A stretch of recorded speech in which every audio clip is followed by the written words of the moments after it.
Olá, pessoal, bem-vindos, bem-vindas e bem-vindos. Mais um episódio do Profissões da Economia Criativa em estúdio novo. Essa aqui é a Sala Inovação, não é? Tem tudo a ver com o nosso videocast. E hoje a gente vai bater um papo super legal aqui com a nossa convidada, que vocês já vão descobrir quem é. Eu sou o Leonardo Cássio, sou um dos apresentadores aqui do projeto junto com a Thaís, sou um dos idealizadores também do projeto, sou escritor, dramaturgo, produtor cultural. Esse é um episódio apresentado pelo projeto Curto Circuito, que tem patrocínio da Forte Leve, apoio da empresa Vilata Elevadores e realização do canal Utopia 2222, vocês já estão vendo aqui, e do Profissões da Economia Criativa, da Carbono 60, da Brancaleone e da Secretaria de Cultura e Economia Criativa do Governo do Estado de São Paulo por meio do Programa de Ação Cultural. Secretaria acho que já mudou de nome, né? É Secretaria de Cultura e Indústrias e Economia Criativa. Tinha me falado que ia ter indústrias culturais, mas eu não sei se já tá fake. Vigente. Já. O nome já tá, só não sei como é que ficou exatamente. Gente, eu sou um homem branco, de cabelo castanho claro, olhos claros, e hoje eu estou usando uma blusa azul com detalhes brancos. Na verdade, estou totalmente de azul. E aqui do meu lado, a Thaís Polimene. Oi, pessoal, eu sou a Thaís Polimene, sou aqui apresentadora do...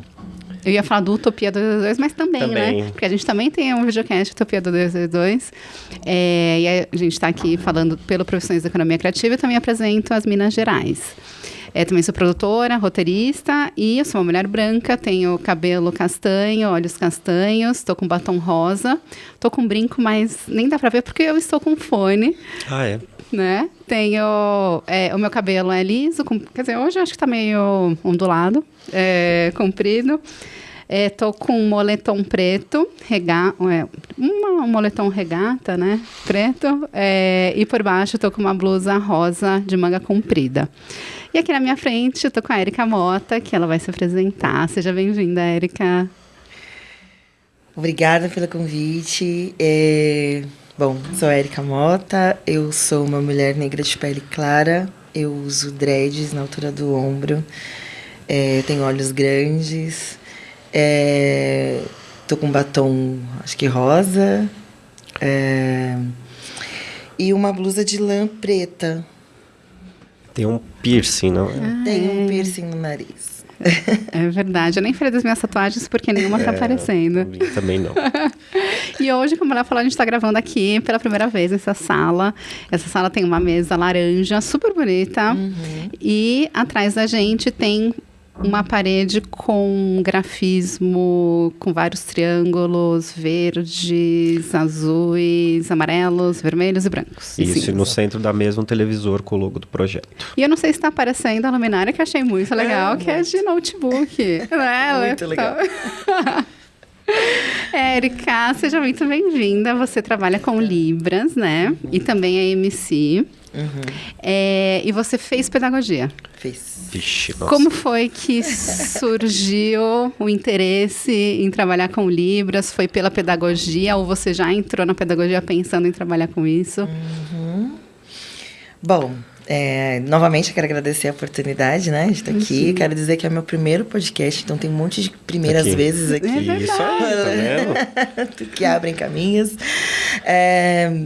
Bom, minha trajetória, a pedagogia veio depois, bem depois.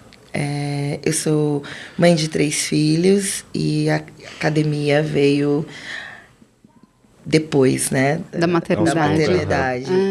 E eu já sabia Libras. Eu já conhecia um pouco desse universo. Quando eu aprendo Libras, ainda nem era reconhecido como língua. Uau! Eu acho que era na década de 80, 86, 87. Foi a primeira vez que eu vi uma mulher negra. O sinal dela é Anjo Negro. E ela era intérprete. Mas eu era muito pequena, não associava aquilo, mas de qualquer forma eu acho que fica na nossa memória em algum lugar, né?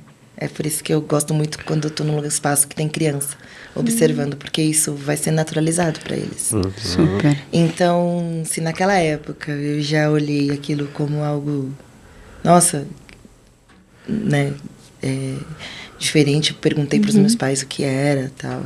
E aí eu tive contato com 2 pessoas surdas, mas ainda na minha infância. E nessa geração, a deficiência era algo que as pessoas escondiam, né? Todas as deficiências eram escondidas, socialmente falando. E eu sempre percebia. Meus amigos, as crianças da mesma idade que eu, isso me chamava atenção. Apesar dessas 2 pessoas que eu conheci, que eram surdas, já eram mais velhas que eu. Tá. Corta para 2000, anos 2000. Tá. Tô eu querendo aprender Libras. E a partir daí veio meu interesse pela comunicação mesmo. Mas o que te motivou a aprender Libras em 2000, nos anos 2000, assim? Para se comunicar. Não via a possibilidade de ser uma profissão na época. Que legal. Não, nem sabia. Então, como é que era? Já era tratado como uma profissão? Porque agora... Já, a gente mas já recente. Tudo é muito recente. Tanto o reconhecimento da língua quanto a profissão, né? É algo recente. Então, eu entro nessa mesma época, né? A minha profissão acontece em 2009, quando eu faço ProLibras e aí eu começo a atuar profissionalmente. Antes disso, eu trabalhava em instituições religiosas, então como voluntário, enfim. E a partir desse lugar que eu vejo uma possibilidade da profissão. Mas meu maior interesse era a comunicação mesmo. E quando eu aprendo, eu não tinha nenhum colega surda. Não conhecia ninguém. Então a memória que eu tinha de uma pessoa surda era da minha infância. Nossa. Porque, sei lá, geralmente a gente quer aprender alemão, sei lá, inglês. Você foi aprender Libras, né? É curioso, porque sobre outras línguas orais eu não tenho a menor habilidade. Pelo menos, talvez pode passar aí por trauma, enfim. Mas eu não... Já tentei inglês várias vezes, mas é uma língua que não eu tenho travas. Já a língua de sinais, talvez por ser uma língua corpo, por ser uma língua muito expressiva. Enfim, eu acho que dialoga um pouco com quem eu sou, com a minha essência, assim. É uma forma de falar diferente, né? Total. Sem a voz. Então, eu acho que esse lugar de falar, de se colocar, eu acho que eu me expresso muito melhor com o meu corpo. Então, aí eu achei uma língua que é corpo. Então, talvez, eu tô supondo. E onde foi que você aprendeu? Eu aprendi Libras com um adolescente que se propôs a ensinar Libras. Ele queria ali ganhar um dinheirinho, enfim. Adolescente mesmo. Ele namorava, na época, uma garota que era surda. Então, a mãe dele era diretora de uma escola bilíngue. Então, o que ele tinha, ele me passou. Então, nem considero um curso. Foi completamente informal. E, a partir daí, meu interesse permaneceu, assim. Então, a minha busca não parou mais. Aí, eu fiz alguns cursos já institucionalizados, mas muito... Esses cursos mais rápidos, aquela coisa assim. Nessa época, me proporcionou conhecer pessoas surdas. O fato de eu estar vinculada a minimamente ali um curso. Então, eu me aproximei da comunidade surda. Então, meu início vai daí. 2005, mais ou menos. É engraçado. Eu tenho na verdade, umas dúvidas que eu acho que são coisas meio gerais, assim, mas eu estava antes pensando, eu cresci com uma pessoa surda-muda a vida inteira, que a gente esquece, né? A mãe do Luizinho, o Luizinho que é contador, ela é uma mulher surda-muda e ela cuidou, a gente cresceu juntos até uns 25 anos, mais ou menos, desde os 5. E ela não sabe Libras. Mas ela tem um jeito dela de se comunicar que as pessoas do bairro aprenderam. Assim, aprenderam não, a gente sabia, né? A gente consegue se comunicar. E eu simplesmente deletei isso da minha cabeça. E ela era muda mesmo? Porque ela tinha problema nas cordas vocais também. O Luizinho, tá. eu não sei se é um diagnóstico, enfim, mas desde sempre a família dela sempre falou, é uma pessoa surda e muda. Porque eu sempre ouvi falar surdo-mudo, mas eu ouvi falar que nem todo surdo é mudo, né?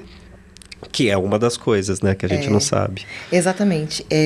Que eu ia complementar também falando sobre isso, né? A gente não... pelo menos, eu não conheço nenhum surdo-mudo. Olha. Tá não vendo? conheço. Porque são duas deficiências diferentes. A mudez e a surdez. São coisas distintas. Né? Geralmente, o surdo ele não é mudo. O que acontece é que ele não fala, né, oralmente, alguns por opção, porque tem surdos que são oralizados, mas não tem nenhuma questão nas cordas vocais para ser classificado como uma pessoa com deficiência e ser muda, né? Então, eu não conheço, sinceramente, não sei qual que é. Não, às vezes é uma coisa... Eu não conheço. Às vezes uma coisa que eles falam... Exato. Antigamente. Antigamente o termo, né, que as pessoas usavam na lei, em 30, fala surdos e mudos. Tá lá, tá na escrita, né, infelizmente. Na escrita formal tá escrito esse termo. Então, eu acho que isso percorre na sociedade principalmente pessoas de outras gerações. Mas hoje, eu pelo menos não conheço. E quem é da comunidade surda e as pessoas surdas têm dito para todas as pessoas que surdo não é mudo. Então, eu não sei da sua experiência pessoal se é uma nomenclatura da época ou se de fato essa pessoa era surda. Mas o que eu queria comentar, que é curioso, todas as pessoas que eu encontro, e o Libras é o tema, né? Pessoas surdas são um tema. Geralmente, quando elas têm a minha idade, elas falam assim, é verdade na minha rua, é verdade na minha escola, nossa, verdade, tinha uma... Nossa, então, é muito curioso, porque essas pessoas sempre existiram, a gente que não via, né? Então, eu vindo dessa outra época, olhando para hoje, eu percebo que as pessoas já tem uma certa atenção sobre... tem uma pessoa, eu estudo com uma pessoa surda. Na minha empresa tem uma pessoa surda. Em tal lugar. Antigamente, não. Hoje a gente está voltando para lembrar. Para eu resgatar o meu início na língua de sinais, eu tive que lembrar que eu vi uma pessoa surda quando eu era pequena. Então, é o mesmo movimento disso que você está falando, né? Olha, quando muitas pessoas me perguntam, por que você começou? Da onde começou? Essa pergunta é clássica. Então, eu me vi... obrigada a entender a minha própria história nessa profissão. E aí eu chego nesse lugar, dessa época onde os surdos eram escondidos, né? Não estava tão inserido na sociedade. E eu era criança. Quando eu era criança, eu vi. Então, eu começo daí. Eu percebi as pessoas surdas enquanto criança, ouvinte. Você falou que quando você era criança, você viu uma pessoa fazendo a linguagem de sinais, né? De sinais, isso. Tanto uma pessoa, intérprete, quanto essas duas pessoas surdas. É o recorte que eu tenho na minha memória. Porque quando eu era criança, eu não lembro. Eu acho que começou a ficar mais comum muito recentemente, né? A visibilidade, né? A visibilidade, porque sempre teve aí, acho que a gente começou a entender melhor, e eu acho que isso tem a ver com as leis, tem a ver com os movimentos, as lutas das pessoas com deficiência, trazendo essa visibilidade, né? Então, tá aí. E Libras começou em que ano, você sabe? Assim? Última década, sei lá. Mundo. Olha só, então não teve assim, olha, vamos inventar. Não, porque como que começa uma língua? É um grupo social, é uma... saca? Eu acho que... É isso que eu acho que talvez... Não data, assim, eu pelo menos acho que não data nenhuma língua. Só o reconhecimento, né? É o reconhecimento dela, mas acho que ela existe. Que eu acho que isso talvez seja uma dúvida que outras pessoas tenham, como eu tive, se Libras é uma língua universal, né? Porque a gente imagina que é uma coisa, não, para certo tipo de comunidade, o mundo inteiro... Então, e eu descobri que não era, porque alguém me falou, é língua brasileira. Então. Eu falei, nossa, faz muito sentido, né? Mas você sabe que é uma pergunta também muito curiosa. As pessoas falam assim, Mas por quê? Que dificuldade, poderia ser universal. Universal, ia facilitar e tal. Aí eu perguntei, existe uma língua oral única? Pois é. Então, se você reconhece como uma língua, então já não tem data e já não tem como ser universal. Porque a língua, ela dá conta do seu contexto, ela dá conta da sua comunidade, né? Enfim, não tem como, porque é colonizar. Uhum. Você querer algo universal, principalmente uma língua, é colonizar. E você tem conhecimento de língua de sinais, sei lá, língua inglesa de sinais? Já ouviu falar? Conhecimento, não fluência. Ah. Sim, existe um festival incrível, que eu acho que o mundo precisa conhecer. Eu não sei falar no sotaque francês, mas a tradução é Clique dos Olhos. Tá. E acontece na França, em Reims, né? E é bienal, e é um maior festival de surdos do mundo. É espetacular. E eu falo que eu tenho uma Érica antes e depois. Eu fui para esse festival em 2019. Ele é todo organizado por pessoas surdas. Todo. E o público é cerca de 10 mil pessoas. Uhum. E eu só acreditei quando eu vi que é um lugar onde todo mundo sinaliza. Uhum. Só que cada um sinaliza do seu país. Só que é um encontro. Uhum. E é onde você encontra, você estabelece comunicação. Se for um encontro, o encontro ele é recíproco.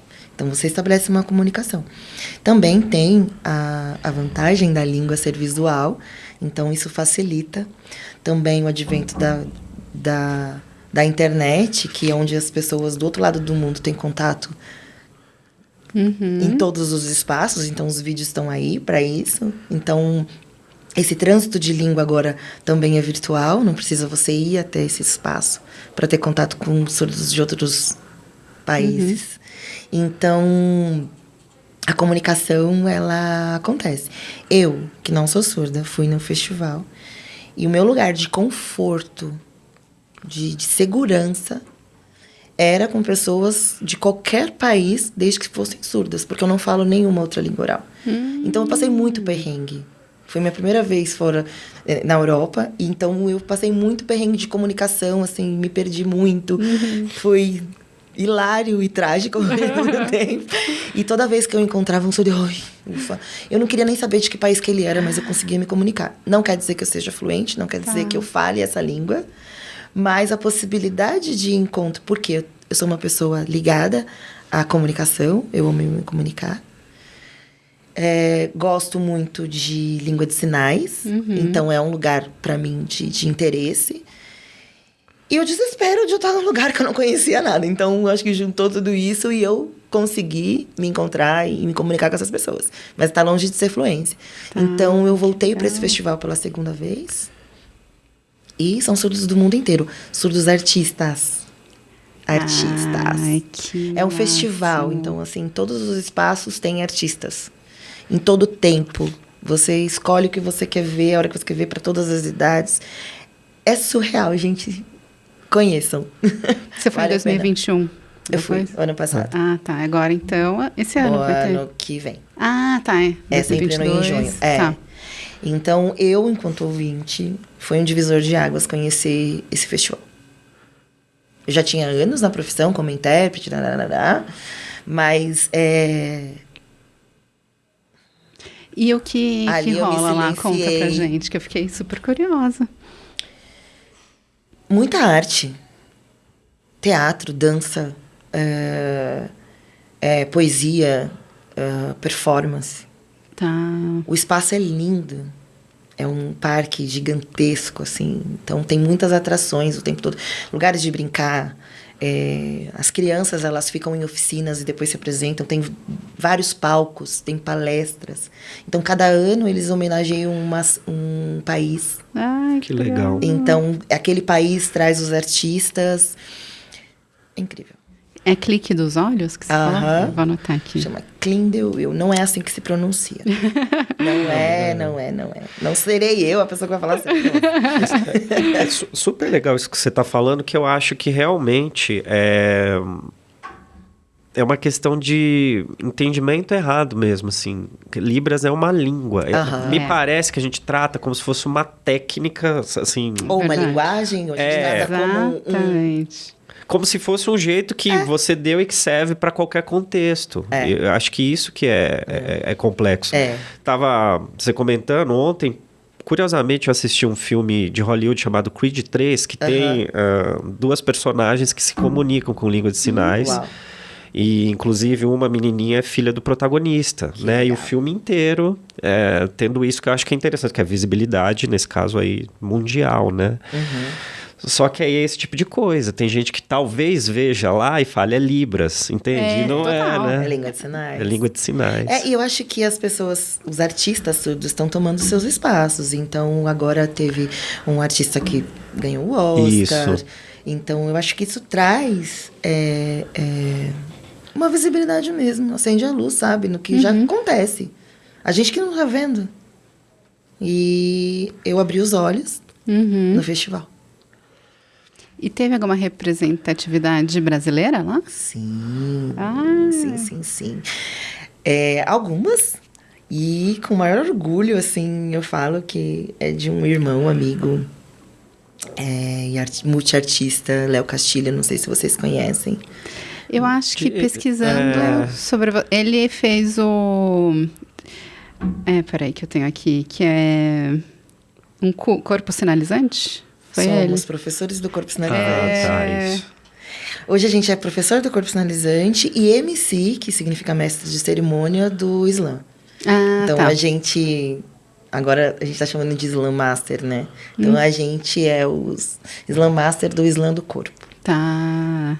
E aí ele foi para lá? Ele sempre vai. Então ele já foi como ator, né? Na época que ele foi um ano antes que eu. Pro festival como ator. Então, era o Brasil que estava ali sendo homenageado. Então, vários surdos atores aqui do Brasil fizeram uma peça e apresentaram lá. E pensa num auditório lotado.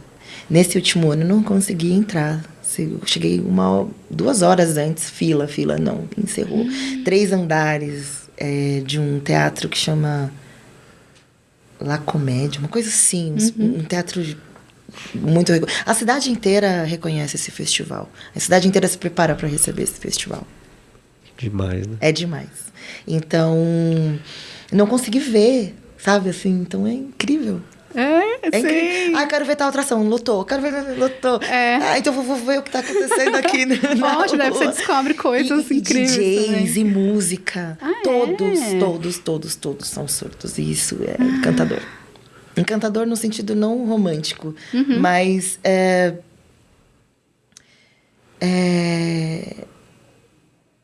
novo pra mim.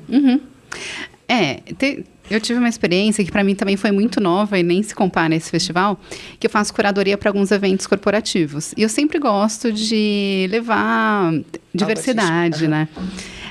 Eu faço curadoria artística, né? E aí, lá em Curitiba.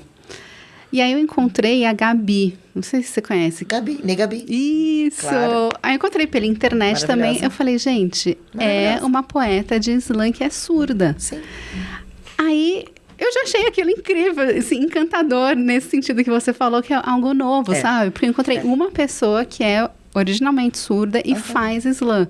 E aí eu indiquei pra empresa, a empresa amou, contratou, e aí teve aí que eu quero também te fazer essa pergunta, não sei se é intérprete ou tradutora para língua oral, né? E foi, nossa, o pessoal amou. E então já vem a pergunta, qual a diferença entre intérprete e tradutora de Libras? Olha, a tradução, né, ela prevê um estudo prévio, você traduz, geralmente é ligado ao texto, né? Mas pra gente, eu tô falando assim, de uma forma bem simples. A tradução é aquilo que a gente consegue ter acesso antes, estudar, pesquisar. A gente tem tempo para aquilo, para fazer. A interpretação, geralmente, é aquilo que acontece ali na hora. Então, se tivesse um intérprete aqui, ele não sabe qual que é o roteiro daquilo que a gente está falando. Ele não tem a prévia. Ele tem que contar com o repertório dele. Nossa, gente. Não que o tradutor não necessite, mas eu quero dizer que ele tem um tempo para... Ele vai pesquisar. Tem uma questão diferente. É um outro time. Então, a gente fala tradução e interpretação, não deixa de ser. Tá. Vocês fazem as duas coisas. Tá. Quando a gente, por exemplo, manda um vídeo para traduzir... Tradução. Tradução, não interpretação. Tá. A interpretação está mais ligada a ser uma coisa... na hora e ao vivo, mesmo que não seja uma transmissão, mas está acontecendo ali. Tá. Bom, é assim como categorizaram, né? Eu não tenho, não me debruço nessa questão, não sei se é assim mesmo, né? Os termos, mas enfim. Eu vejo ainda como essa a única diferença. Porque foi uma dúvida que a gente teve, que geralmente nas apresentações que a gente faz ao vivo, a gente leva intérprete de Libras. E aí, uma vez, o designer colocou tradução em Libras. Eu falei, eu acho que não é, eu acho que é interpretação em Libras. Seria, né? Interpretação em Libras. Então é isso, né? E você falou desse festival lá da França, tem no Brasil algo parecido? Legal essa pergunta. Tem rolado um movimento, assim, de alguns festivais acontecerem, então sim. E a gente está falando de Brasil, não só Eixo Rio-São Paulo. Sim. Né? Então, Curitiba tem, BH tem, Brasília tem. Alguns em formato de festas, mas é um encontro da comunidade surda, sabe? Onde pessoas de diversos estados, vamos lá, se encontram. Não deixa de ser um evento relacionado às pessoas surdas, feito por pessoas surdas. Então, na dimensão da França, eu não conheço. Mas eu sei que em outros países já existem, mas não desse tamanho. E aqui no Brasil, eu vejo esses movimentos aí. E logo torço para que logo, assim, logo breve, se as deusas permitirem, já. A gente tem falado muito da Lei Paulo Gustavo, Lei Aldir Blanc. Eu acho que pode ser um caminho, né? É um caminho. Eu acho que a gente pode olhar para isso, sabe? Nosso papel também. Olhar para isso e oportunizar. Oportunizar as coisas acontecerem. E quais tipos de projetos, assim, você faz? Tipo, teatro, música, show? Como é que é? Projeto ou tradução? O tipo, que área? O que você atua? Como intérprete. Como intérprete. Tá. Hoje, muito mais área cultural. Então, teatro, shows, performance. Mas porque você quis ou foi natural? Acho que a vida me levou para isso, né? Eu acho que foi também outras coincidências. Eu venho de uma trajetória pessoal particular já dessa área cultural, da música, não que eu cante, mas eu tenho essa presença em movimentos culturais, musicais, sabe? É algo que eu consumia já. Exceto o slam. O slam eu conheço a partir... depois que eu me tornei intérprete. Mas antes disso eu já tinha outras linguagens, como... E o teatro também não. Era mais a música mesmo. E então eu já conhecia esses espaços. E aí eu entro pra música também porque esses espaços se abrem para acessibilidade em Libras. Né? Por uma questão ainda legal, por uma obrigatoriedade, mas na esfera artística eu comecei no teatro com com um projeto da Petrobras. A mostra da Petrobras de teatro, então foi aí que foi aquela leva de espetáculos que aconteceu aqui em São Paulo. E eu acho que esse movimento, talvez pelo local que eles estavam se apresentando, gerou ali uma possibilidade da instituição colocar intérprete. Tá. Então, eu começo numa instituição a partir de um projeto externo, e aí poxa, é uma possibilidade. Poxa, esse público, Libras, nananana. E aí é um lugar que hoje 100% da programação tem Libras. Mas não era. Sim. E começou lá com as quartas-feiras num teatro acessível. Né? Então, eu acho que é um processo, né? De formação de público, um processo de formação de espaços acessíveis. É isso que eu ia te perguntar da formação de público, porque algumas vezes eu vou em teatro e tem uma sessão com intérprete de Libras. Uhum. Mas não tem nenhuma pessoa surda. Uhum. Será que é uma falta de divulgação por parte da produção, do espetáculo? Tá. Duas coisas me chamam mais atenção, né, nesse cenário, porque eu sou intérprete no teatro, na época que nem tudo tinha acessibilidade, nem na TV. As pessoas não sabiam nem o que era Libras ainda. Né? O que é Libras? Então, quando a gente começa a fazer os teatros, não tem esse público, tal. Então, duas coisas me chamam a atenção. Eu tô falando de 2013, 2014, foi quando eu rodei por esse projeto. Tá. Quantas salas de teatro tem em São Paulo há quantos anos? Nanana. Raríssimos os lugares que tinham intérpretes de Libras, até hoje. Até hoje. Sempre quando tem acessibilidade em algum espetáculo, alguma produção cultural, ela é decidida o horário e o dia por quem?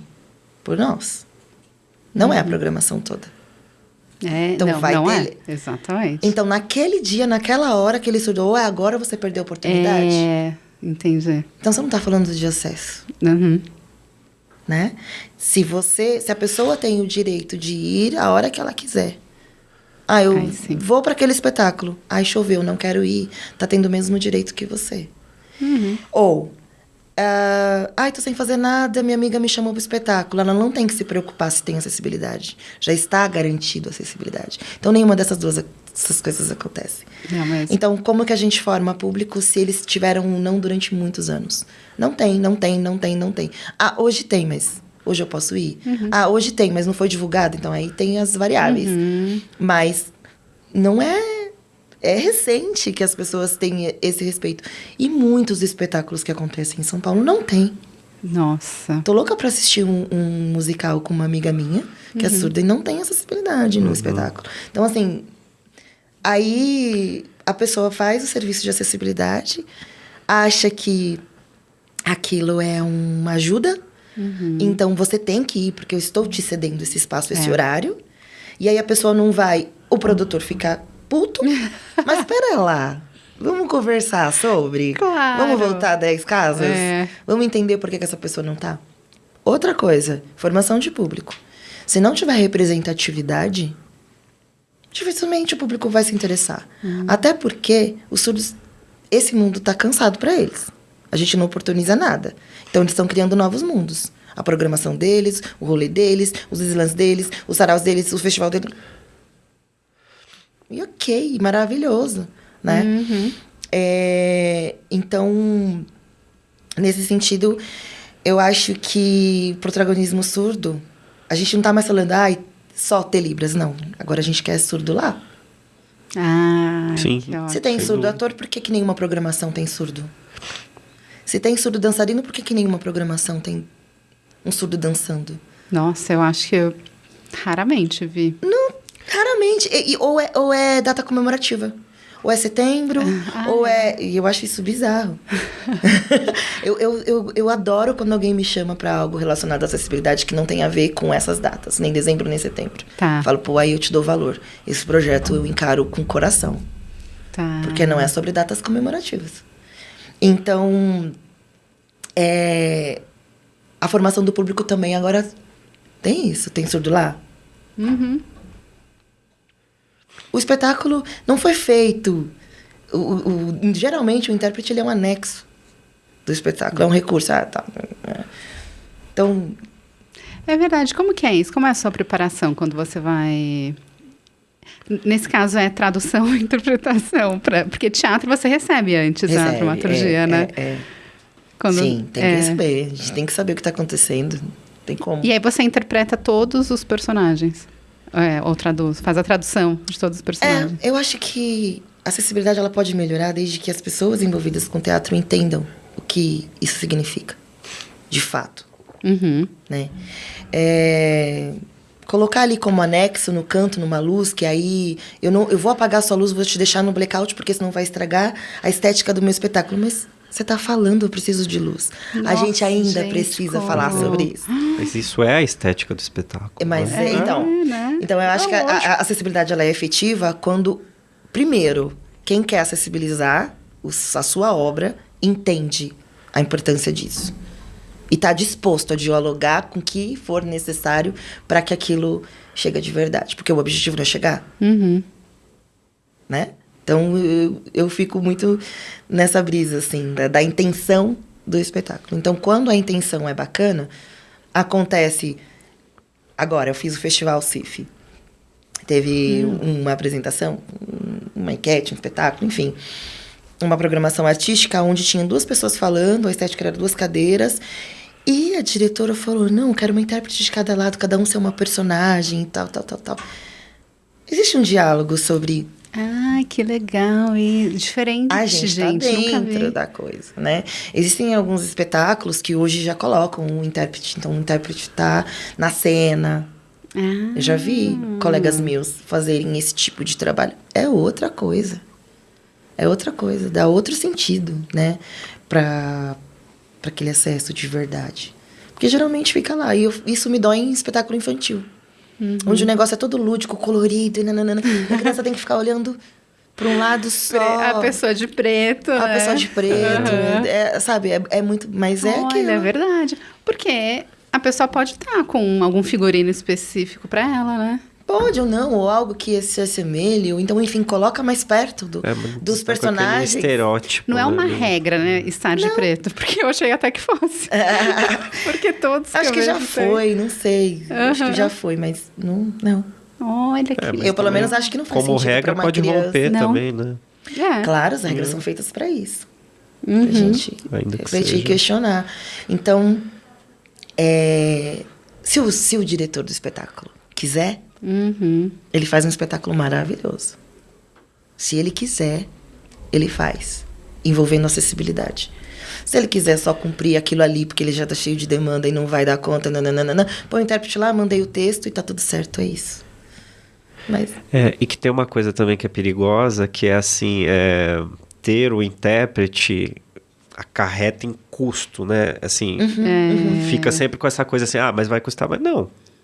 É o projeto, tá lá dentro. É isso. Falando de edital, tá no projeto, pronto. Então, você falar que não tem alguma coisa errada. Ou no seu edital, ou em você. Que é o mais provável. Porque tá escrito lá que precisa. Não sei se todos, não sei se é uma regra total, mas o recurso de acessibilidade está lá e ele tem um custo estipulado lá. Que você, quando desenha um projeto, você tem que saber o valor de cada coisa. Exato. Então, esse valor eu não sei, eu coloco qualquer coisa? Não. Então, isso também eu acho que está começando a mudar, né? Das pessoas falarem, agora tem que ter. Tem uma clássica, assim, né? As pessoas não esperam pegar fogo no lugar para ter extintor, para pôr. Não, você não importa se você vai usar o extintor ou não, ele tá lá. Legal. Sim, é uma segurança que aquilo tá lá. Tem que ter. Tem que ter. O microfone. Um cantor, ele não vai lá na dúvida se vai ter um microfone bom para ele. Vai estar lá, você não pensou no microfone? Na minha cabeça, né? Eu acho que isso é tão naturalizado que para mim é óbvio. Mas para a maioria não. Não, para quem não tem esse interesse... Não, é o anexo. Quem encara a acessibilidade como anexo, dá isso. Você vai ver intérprete na luz apagada, você vai ver intérprete sem retorno, você vai ver intérprete, por exemplo, o cenário todo montadinho, aconchegante, as pessoas ali, tal. O intérprete no outro canto. Aí você fala, mas o negócio, o tablado tá aqui, cabe, é possível, quem organizou, quem desenhou isso foi você. Então, a questão... O ponto da reflexão é quem está produzindo. E é tão interessante que eu já comentei isso com a Thaís, é tão inteligente incorporar esteticamente ou de alguma maneira, porque às vezes a pessoa que está fazendo a interpretação, ela chama muito atenção, porque é um baita de um trabalho. Super. Né? Falando de teatro, pensando mais assim. E mas na não só, música também, né? Teve esses dias, viralizou um vídeo de uma intérprete num show do Eminem, que canta muito rápido, e ela muito rápido, assim, uma coisa absurda. E chama atenção, muito. Né? Eu acho que chama atenção, claro. Mas é porque não tá naturalizado. Então. Porque se você vê sempre... Vai estar lá. Vai estar lá. Você não repara. Você tá num show, você sempre vai ver um hold passando de preto ali. A gente nem percebe mais. Tá naturalizado, né? E eu acho que é isso, assim... É legal essa questão da visibilidade. Olha, Libras, olha, não sei o quê. Eu acho legal esse frisson das pessoas, assim, tem Libras. Nossa, é heavy, porque traz a luz para o que precisa, né? Olha a importância disso. Mas daqui a pouco isso vai, tipo, já várias vezes. Eu acho que tinha. Sempre tem onde eu vou. É o objetivo. Tá, a gente não fala mais, é só ter e... É só ter. É só ter. É só ter, exatamente. Numa sala de aula, quando tem intérprete. Para os alunos que vê o intérprete ali todo dia, não é... Nossa, tem um intérprete. Não é assim.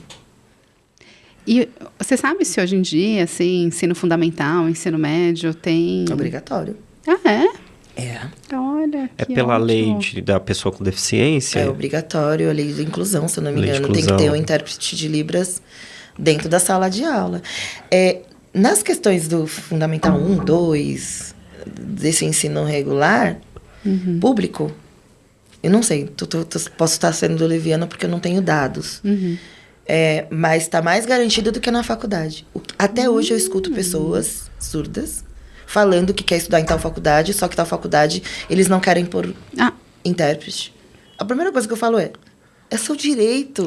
Não tem que querer, obrigação da faculdade ter. Eles não podem te negar porque não tem intérprete. Então, assim, 2023 a gente ainda tá falando disso, sabe? É triste. Então, eu acho que... Direito. Total. Tem que falar sobre esse direito, não é ajuda. Não é favor, é direito. O Léo, ele escreve dramaturgia, então é uma boa, né, Léo? Legal. A gente já teve conversa sobre isso também. Aí falando... É justamente isso que você está falando, né? A gente teve uma experiência primeiro com um espetáculo infanto-juvenil, que é isso. Metade das apresentações tinham intérprete, não tinham todas. E aí, qual que foi a ideia na época, assim, que eu não sei se é uma coisa correta ou não, mas o que a gente analisou. Ao invés da gente fazer num local, como a gente passa em escolas públicas, a gente foi em associações onde tinham pessoas surdas de fato para poder fazer partes das apresentações. O que foi legal, mas qual que é a questão? A pessoa não tem a opção fora de lá, né? As coisas têm que acontecer lá. Então, na verdade, é um caminho que não é o correto. Como que você normaliza? Eu não sou uma criança surda, nunca precisei de Libras. Mas provavelmente, quando eu era criança, alguém no espaço que eu tava precisando. Aquilo, pra mim, eu nunca tive estranhamento com o intérprete de Libras ou com Libras em si. Então, porque eu era pequena e aquilo tava no meu radar. Então, eu acho político também quando você faz um evento e você coloca Libras independente. A gente ainda tá nesse processo de alfabetização das pessoas. Alfabetizar as pessoas tem respeito, sabe? ainda é nesse lugar. Então, aquela criança vai falar, nossa, eu tenho uma vizinha, quero trazer ela. Ai, que legal. Por que não? Né? Sim. É sobre nós, é nossa responsabilidade. Então, quando a gente oferta, a possibilidade disso multiplicar é muito maior do que só no espaço, porque aí você fica encaixotando novamente, né? Quando a gente teve um projeto que a gente fez, aquela conversa com a Suri, né, na Mostra Internacional, um projeto online que a gente fez, com uma pessoa que ela mora no interior e ela é militante com relação às pessoas com deficiência no geral. E a fala dela foi uma das coisas que fez a gente refletir bastante, assim, as pessoas têm um olhar equivocado que a acessibilidade é para a pessoa. Acessibilidade é para todo mundo. Para todo mundo. Então você tem que pensar tudo. Então, quando você reclama que é difícil ficar num ônibus assim, é porque a acessibilidade dele tá ruim para você. Imagina, então. Exato. Então é justamente isso. Ela batia muito, ela falou uma questão política. Você vai gastar dinheiro. Ah, é mais caro. Não é mais caro. Você está gastando dinheiro para esse público. Então não tem este público, é para todo mundo. É pra todo mundo. Então, todos os públicos significam o quê? Porque esse público é o quê? Não, todo mundo. Então ela batia muito nisso, né? Que eu acho que é uma coisa interessante. Acessibilidade é uma coisa para todos. Né? Em tudo, assim. Tem uma arquiteta que eu gosto muito dela. E ela falou uma frase. O nome dela é Thaís Frota, se eu não me engano. Acho que é Thaís Frota. Ela fala: se o lugar não tem acessibilidade, o lugar que é deficiente. Não é sobre a pessoa. É isso. É isso aí. Não é sobre a pessoa, né? Eu achei sensacional. E ainda sobre acessibilidade, não sei como falar, física, né? Gente, pessoas mais velhas, a gente vai precisar, entendeu? Sim. E aí, por que então não fazer os apartamentos com acessibilidade? Por exemplo, o banheiro do apartamento onde eu moro, gente, mas quase eu não alguém entro. Alguém com andador sem não nada. entra, então é absurdo. É absurdo. Uma pessoa que precisa de andador não entra no banheiro. Quando a gente também, né, foi procurar lugares de gravação de podcast. Aqui, por exemplo, não tem como uma pessoa com cadeira de rodas entrar. Entendi. E nenhum estúdio que a gente foi tem. Estúdios de videocast, isso é uma coisa, a gente tentou procurar, a gente até brincou, a gente vai ter que abrir um. Porque talvez tenha, mas a gente visitou pelo menos bastante, em São Paulo, viu? a gente foi uns 6. 6 ou 7. Nenhum. Uns 7. Não, mas não Quem é... dirá banheiro acessível, né? Sabia que teve, acho que uns 2 que tinha banheiro, só que não entrava a cadeira. O banheiro era no conjunto do prédio, assim, né? Você sai dos elevadores, tem os corredores e tem um banheiro acessível, por exemplo. Mas quando a gente entrava no espaço para gravar, não passava na porta da gravação. Do estúdio. Tá tudo errado, gente.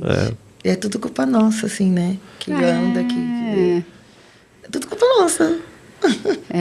E as calçadas também de São Paulo. Uma vez eu até fiquei pensando nisso quando eu fui buscar a filhinha de uma amiga numa creche. E ela carrinho. Eu tava com carrinho e tal. Nossa, eu falei, gente, já fiz a minha academia do mês. E aí eu fiquei pensando... Isso no centro, né? Na Frei Caneca, sabe? Naquela região. Vai lá no Campo Limpo lá. Então... E aí eu fiquei pensando, pessoas com cadeira de rodas. Não dá. Não dá. É revoltante. Imagina essas pessoas querendo falar que não dá e a gente nem olha pra elas. Sabe assim? Não dá nem um microfone pra falar, gente, não dá. É complicado. Talvez a gente tenha que entrar mesmo e reivindicar, né? Sim. Porque as pessoas com deficiência acho que já estão fazendo isso, mas não estão sendo... Não estão recebendo o holofote, sabe? Porque já tem a Constituição, tem a lei da pessoa com deficiência, tem regramento municipal, estadual, tem uma série de coisas, a lei tá aí, né? A gente sabe também muito, porque o que a gente faz se exige, a gente foi aprendendo e vendo, né? Mas talvez não fosse isso, a gente não tivesse contato, assim. Tá vendo a importância da arte e cultura? Exatamente. Sim. É o caminho. É um caminho. Porque pra gente, assim, a gente conseguiu desenvolver essa visão crítica porque a arte e cultura precisa de diversidade. Então, a gente começou a ouvir mais essas pessoas, né?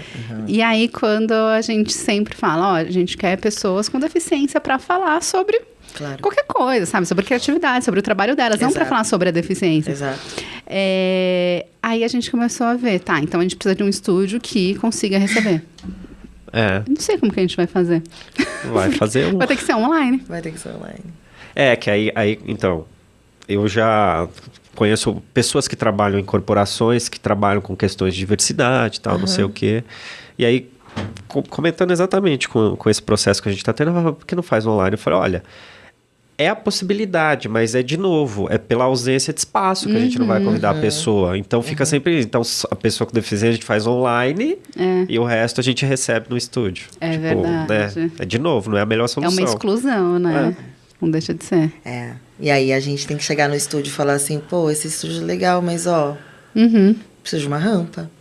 Ó, tô gostando desse estúdio, mas o banheiro não cabe meus convidados. Então, é entrar e reclamar. A gente tem que pressionar, a gente tem que fazer alguma coisa. Nossa, mesmo? Eu acho que a gente não deu esse retorno pro pessoal. Não, nunca demos. Vamos começar a falar. Eu tô pensando junto também, assim, a gente fica nessa de, a gente precisa dar um jeito, brincando, vamos construir, seria ótimo, mas não é a possibilidade agora. Tem que falar com realmente quem tem as coisas. É porque para essas pessoas que não precisam, nunca foi natural precisar, né? Então, a gente que não precisa e tá percebendo, precisa falar. Porque às vezes as pessoas não estão percebendo. Você já reparou que você só tem escada? Já reparou? Às vezes não. Às vezes não. A gente, por esse projeto, né? A gente faz bate-papos ao vivo e sempre tem intérprete de Libras. Mas eu acho que quando a gente for refazer o cenário, é legal a gente pensar em incluir a intérprete de Libras, porque geralmente é isso, fica lá no canto. Lógico que a gente não faz um blackout, a gente coloca uma luz. Para podcast, você tá falando? Não, é um bate-papo ao vivo. Sim, sai no YouTube depois. Entendi. E aí a gente tem o registro da pessoa, né? Ela tá fazendo lá pro público que tá presente, mas registra para depois colocar no vídeo. É importante. Porque nem todo mundo tá lá, então a pessoa pode ver depois. É um conteúdo importante. Eu acho que nunca teve, né, alguma pessoa surda. Que a gente saiba, não, né? Também tem isso. As pessoas podem não se identificar, têm o direito de não se identificar. Eu acho engraçado. Eu saía do teatro, as pessoas falavam assim, e aí, quantos surdos tiveram? Então, é justamente isso. Então, é diferente você perguntar quantos cadeirantes teve, porque a gente é físico, a gente consegue ver, né, que chegou uma cadeira, mas uma pessoa surda você não vê. E você não vai perguntar pra pessoa quantos... sei lá, enfim. Às vezes eu acho meio estranho isso, sabe? Mas então, talvez pensar isso é um sentido de problema do tipo, porque assim, tô disponibilizando, tem que ter alguém. Quando na verdade, não. É lá. É isso. É o direito de ir e vir, tá aberto ao público. Se você falar assim, é o público surdo, o público, só para o público ouvinte, a gente entende. É só para o público ouvinte. Mas não tá falando isso. Não. É mesmo, né? Não tá. Não tá falando, mas muitos eventos são só para o público ouvinte, né? A maioria. A maioria. Nossa, é muita exclusão mesmo. Sim. Eu tô tentando lembrar, assim, eu não tenho ido em muita coisa, mas são das poucas coisas que eu fui, poucos tinham, de fato. Os festivais de música que eu tenho ido, todos têm Libras. Lei. Lei. Porque todo festival tem que ter? Tem que ter. Tá. Tudo que é incentivo, tem que ter. Tá. Tem que ter. Eu até fui no Nômade que você fez, né, da Carol. Sim. E eu lembro... Da Juliana. Da Juliana. Você fez a Juliana? A Juliana... não, a Carol com K. Isso, desculpa. E aí eu lembro que, conforme foi chegando a noite, assim, eu achei que a pessoa que estava lá como intérprete de Libras não tinha muita luz nela, sabe? Não tinha. Não tinha, né? Eu até comentei com uma amiga. Eu falei, gente, mas por que tá apagado lá? Da minha amiga, vai ver que a pessoa tá mais perto. Eu falei, tá estranho. Você percebe? Então, assim, as pessoas colocam Libras, mas a gente precisa de luz e retorno de som. Não, isso a gente não tem. Mas é minha ferramenta de trabalho. Gente. Mas não tem. Como você vai então, fazer? O diretor artístico, né? Não é nem o produtor, a gente tá falando de diretor de palco. Tá. O diretor artístico não calculou. A gente manda lá o rider, né? Então, quem manda? Eu preciso de um retorno, eu preciso de uma luz, eu preciso... Tá lá. Ai, não, tem muita banda, trocou. Ai, vão precisar desse retorno. Bum, tira. Não, peraí, você volta isso aqui é meu. Então, assim... Pô... E como é que é hoje, assim, Érica? Você aprende a língua, né, a linguagem e tal, mas existe um processo de formação do profissional de intérprete em escolas? Como é que...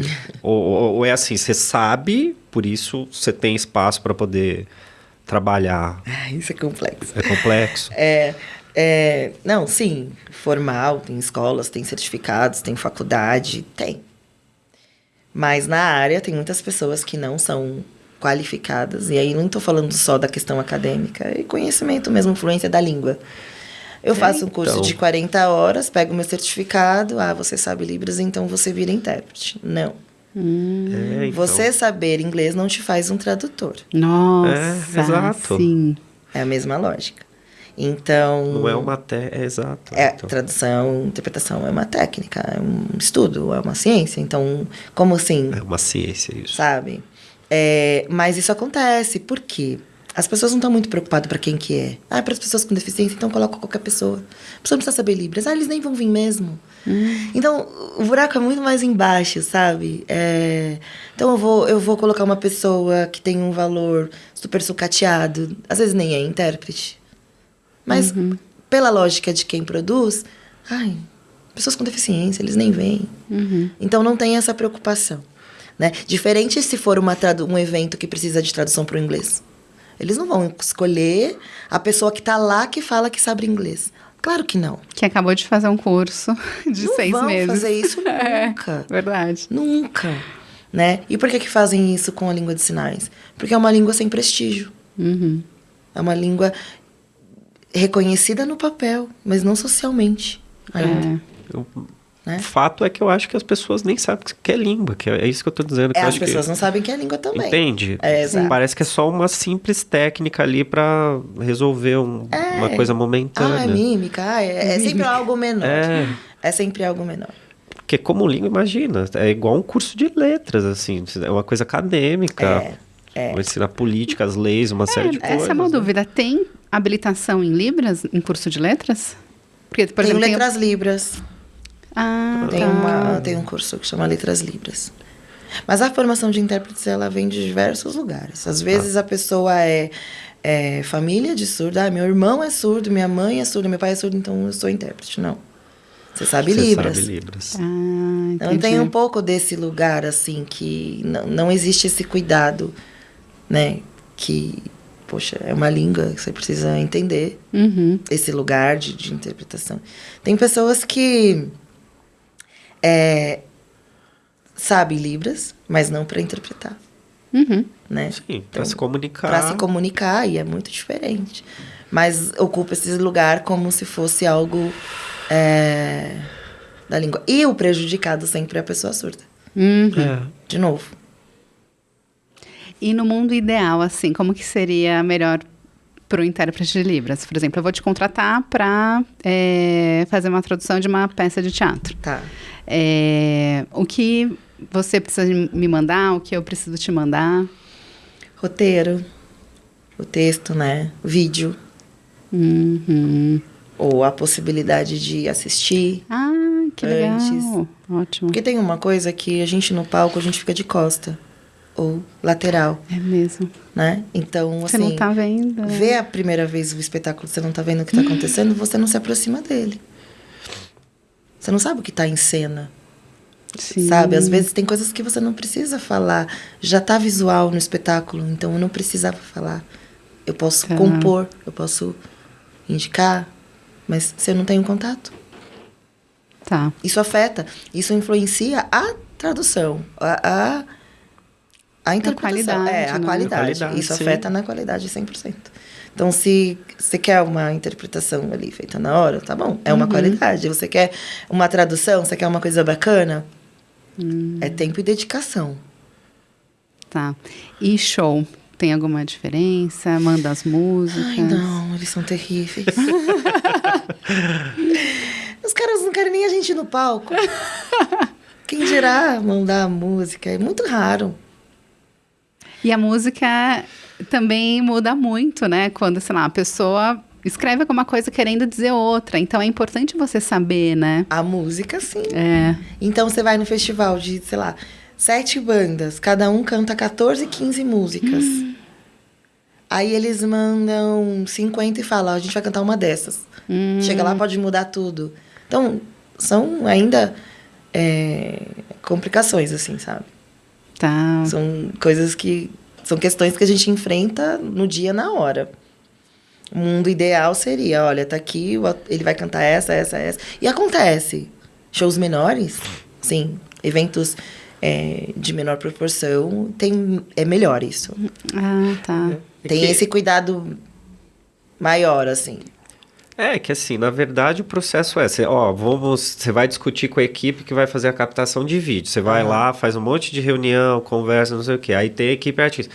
O pessoal que vai fazer a interpretação, mesmo processo. Não, chama todo mundo, vamos conversar, chega combina. Vamos... então. Já na hora, precisamos fazer, né? Aí o que acontece, igual nos festivais, não vai ter luz. A gente não programou luz pra vocês, a luz que tá toda pro palco. Mas a gente tá no palco. Mas é que começa de dia, mas e à noite? O que acontece? Eu acho uma falta de respeito, de certa forma. De certa forma, não é? Sim, falta de respeito. Sim. Tanto com o trabalho, né, da parte da organização do festival, quanto com as pessoas surdas. Uma falta de respeito com o próprio público. Uhum. E geralmente são quantos intérpretes por hora? Assim, porque às vezes eu vejo que tem uma troca, às vezes não. Isso é relativo. Então, no festival, você precisa de uma equipe. Num evento maior, numa feira, a gente precisa de equipe. Né? Sempre 2, né? Tá. Eu acho que eventos, assim, teatro, música, no mínimo 2. No mínimo 2. Mas isso é relativo. Tem lugar que tem 3, tem lugar que tem... Depende de quem produz. Entendi. Né? Da especificidade do evento também, da necessidade do evento também. Então, não é muito regra, assim. O ideal é ter 2, assim, a partir de uma hora. A partir de 2. Tá. Acho que é doideira quem assume 4 horas sozinho. 3 horas sozinho. Não tem qualidade. De tradução, não tem qualidade. Pior ainda. É muito cansativo. Porque foi o que você falou, né? Você trabalha com corpo, né? Corpo. E ela explica pra gente, então, o que é o corpo sinalizante. Que delícia. Corpo sinalizante é um curso que acontece no MAN, aqui em São Paulo, já há muitos anos. Eu entrei em 2012, 13, como intérprete. Hoje faz, acho que 3 anos que eu sou professora com o Léo. Desse mesmo curso. É um curso de pesquisa, de investigação da poesia, da poética, do corpo, da criação. É um curso que a gente estabelece 50-50, tem que ter surdos e ouvintes. Olha! Senão não faz sentido, né? Mas os ouvintes têm que saber Libras? Não. Nesse curso, não. Tá. Desse curso, não. Então, o corpo sinalizante, ele começa, né? A partir desse programa do Igual Diferente do MAN. E por influências, né, do corpo sinalizante, ele abre a possibilidade de existir o slam do corpo. Tá. Por contatos, né, por influências. As pessoas que idealizaram o corpo sinalizante, que foi a Cibele Lucena e a Joana Zatz, que são arte-educadoras e artistas, o propósito do corpo sinalizante também era aproximar os surdos da arte visual, desse espaço museológico, dessa conexão com a arte em diversas linguagens. Então, foi a partir desse curso que começa em São Paulo ampliar os arte-educadores surdos. Então, várias instituições em São Paulo começam a ter surdos como arte-educadores, porque teve um curso para arte-educadores no MAN lá atrás. Então, isso é um eco, né? A gente está vindo... Maravilhoso. Isso. E, então, não é só poesia. É performance, é intervenção urbana. Cada ano ele veio com uma forma. Tá, que legal. E hoje, esse ano tá rolando? Tá rolando. Olha, vou saber. É só entrar no site do MAN? Entra no site do MAN, aí tem corpo sinalizante. O MAN é o Museu de Artes Modernas, né? Exato, de São Paulo. De São Paulo. E aí a gente conhece alguns artistas, as pessoas da cena do slam de São Paulo, que é a Roberta Estrela d'Alva, que apadrinha o slam do corpo, né? Então, aí vai, bora. E aí eu e o Léo, a gente continua. Que acaba sendo também vinculado à poesia, ao encontro de surdos e ouvintes. Então, a gente faz o slam, que a gente chama de beijos de línguas. Que é língua portuguesa e Libras juntos, num encontro, papapá. Tá. Mas essa ideia começa no corpo sinalizante. Tá. E o slam do corpo é o quê? Islã do Corpo é um grupo... É difícil falar do Islã do Corpo, porque ele começou tão assim, né? Do corpo sinalizante e tal. Vamos contar assim, o que é Islã? Porque muita gente não sabe o que é Islã. Boa, vamos começar do começo. O Islã é uma batalha, né? A tradução é uma batalha e é chamada como uma batalha de poesia nessa esfera. Tá. A maioria dos islãs são relacionados a poesias periféricas, às pessoas, à diversidade, e aqui no Brasil começou através da Roberta, que ela traz o Islã para o Brasil. O Corpo Sinalizante, como um grupo de pesquisa e poesia, frequenta um Islã. E aí não tinha intérprete, e aí como é que faz e como é que traduz a poesia, enfim, aí começou um lugar de investigação. Tá. A gente frequenta os Islãs até que cria o Islã do Corpo, que é o próprio Islã, de surdos e ouvintes. Tá, entendi. É daí que começa, porque os Islãs, a maioria são ouvintes, criados por ouvintes, então esse é o Islã, criados por surdos e ouvintes. Então, as poesias que acontecem, geralmente, elas são nas duas línguas. Que legal. Ou os poetas chegam já em dupla, que aí eles já criaram a poesia a partir desse encontro entre eles. Ou a pessoa vai se expressar livremente, que a gente tem um momento do corpo aberto, que a gente fala que tem o microfone aberto, então no nosso slam chama corpo aberto. Que ótimo. Que é onde você não tem regra, você pode falar uma poesia de alguém, ou a sua, ou enfim... É mais livre. E quando começa o Islã mesmo, a batalha, tem regras. Tem que ser poesia própria, no máximo 3 minutos. Não pode acompanhamento musical, não pode figurino. Tá. E aí já é a competição mesmo. Então, ou ela acontece em dupla, ou ela acontece com um intérprete. Né? A intenção, a ideia é que esses poetas cheguem em dupla já. Surdos e ouvintes juntos, com a poesia construída. Mas, às vezes, chega só o surdo com a poesia, então tem a tradução para o português dessa poesia. Então, o Islã do Corpo acontece assim, com batalhas, e a gente tá nessa rede de slams. Então, todo ano tem um representante, exceto o ano passado. A pandemia deu uma parada, né? Tem um poeta do Islã do Corpo batalhando no Islã SP. Que são legal. Todos os slams de São Paulo. Essa grande liga de slams que competem entre si. E o vencedor do Islã SP vai para o BR, que compete com os slams de outros estados. E o Islã do Corpo já chegou em 3º lugar no Islã BR. Então, assim, foi um boom. E aí é onde... os surdos começam a ter protagonismo nas suas falas, nas suas poesias. Foi um espaço, né? Também de militância, assim. Eu pelo menos vejo assim. E onde que a gente fica sabendo das apresentações do Islã do Corpo? Instagram. Legal, tá. @Islã do Corpo. Tem lá, a gente não tem espaço físico, a gente não tem slams mensalmente, que é o ideal, né? Porque a gente precisa ter 6, 7 slams para ter um vencedor para batalhar no Islã SP. Então, tem toda uma cadência ali que a gente tem que passar. Então, a gente procura também espaços que oportuniza que esse slam aconteça, para a gente ter esse vencedor, para a gente entrar. Mas tudo a gente depende de projeto e de portas abertas, né? Então, algumas instituições acolhem. Às vezes, a gente tem que fazer na guerrilha mesmo, porque para movimentar a cena, mas... Tem rolado. O Islã começou na guerrilha, assim, né? Sim. Começa na rua, né? Acho que é da Guilhermina, que é... Islã da Guilhermina. Super famoso, o Islã da Resistência, que é na Roosevelt. Tem... Hoje tem muitos slams, né? Muitos. E é legal você ver o Islã do Corpo nessa cena, assim, sabe? E tomara que entrem outros slams que tenham surdos também. Porque a maioria é de slams ouvintes.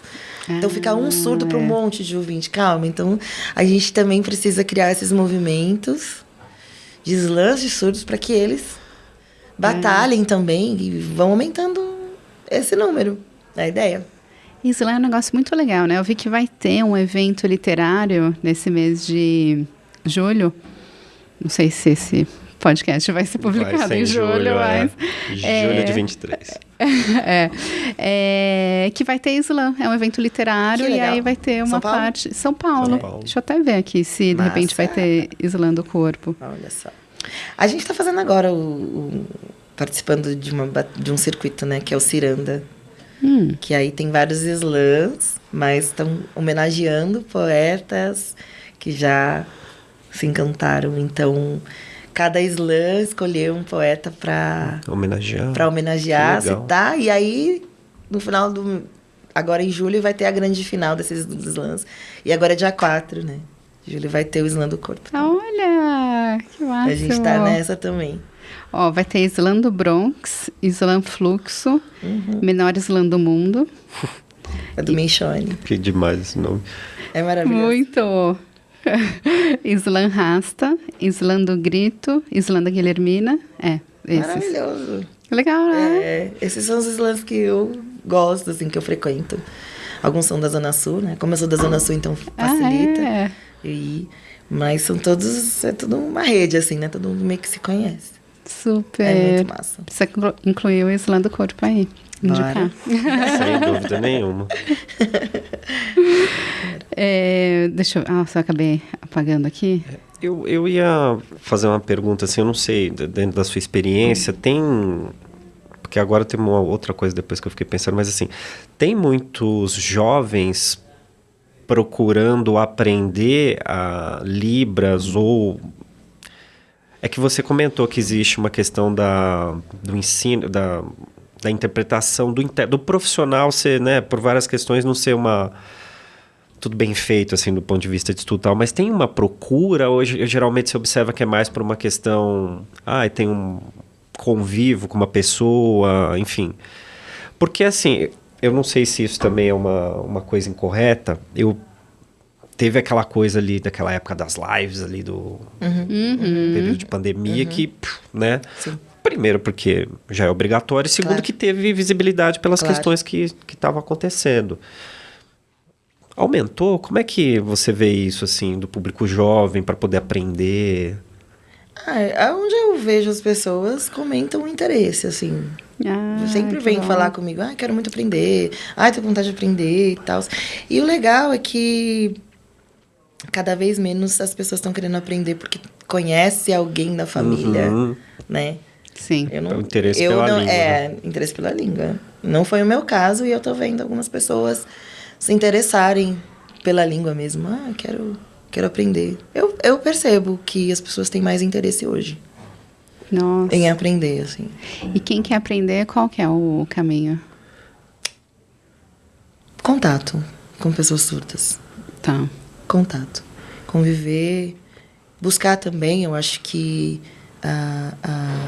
o estudo, seja lá no curso, seja lá numa faculdade, mas é o estudo de uma língua, não tem fim, não é um certificado que te vai fazer fluente, é você. Tá. Que você... Como que você está realizando isso, sabe? Autoanálise. Então isso que é curioso, né? Porque eu acho que é isso. Quando a gente está pensando no profissional, parece que assim, você vai aprender um curso técnico. É uma língua. Né? É uma língua, Total. não tem Tem duas etapas, no mínimo, muito complexas, que é a língua e... Aí aprender a interpretar com ela. É o que você faz pra com pegar ela. a fluência, realmente, né? Ter contato. Você saber a língua é o básico. Tem gente que não sabe a língua e atua. Eita. Né? Uma coisa é você saber a língua e ir pegando fluência. Outra coisa é você não saber a língua e arriscar. Não, surdo não é cobaia. Né? Lugar de aprender não é ali na frente de alguém que está precisando daquela informação. Então, eu acho que é um processo... Traduzindo o livro com o Google Tradutor, assim. Exatamente. É verdade. Tá atalho, mas tá errado. Né? Não, que isso foi uma coisa que a gente começou fazendo e a gente não sabia. Que um dos nossos primeiros projetos aqui do Profissões foi uma websérie. A gente falou, pra gente ter acessibilidade, vamos colocar legenda pra quem não consegue ouvir. Só que não é a mesma coisa. Aí uma amiga me falou, não, mas me falaram que não é a mesma coisa, né? E realmente, quem né? precisa da língua de sinais, a legenda não dá conta. Porque é uma Como outra também lógica, só a Libras não daria conta para quem não usa a Libras. Tem gente que usa o português só. Então. É uma outra lógica, né? É uma outra lógica. Eu lembro quando eu conversei com a Gabi pelo Instagram, Eu não entendia, porque é realmente uma outra lógica, né? Daí uma produtora começou a falar com ela, e isso daí chamou uma intérprete de Libras para falar, né, na lógica das Libras, né? É uma língua. É tudo um aprendizado, assim, né, que a gente tem. E você é fundadora do Mão Preta, Libras. Então conta o que é pra gente. Mão Preta, hoje ele é uma empresa de tradução e interpretação, mas começa com um desejo enorme que eu tinha de ver mulheres pretas interpretando. Eu tô desde 2013 e eu não via. Muitos lugares eu era a única. Ora, eu sou uma negra de pele clara. Tem uma coisa muito errada aqui, né? Por que esse espaço raro só tá pra mim? Né? Então, eu já tentei trabalhar com outras empresas, assim, mas isso não é uma...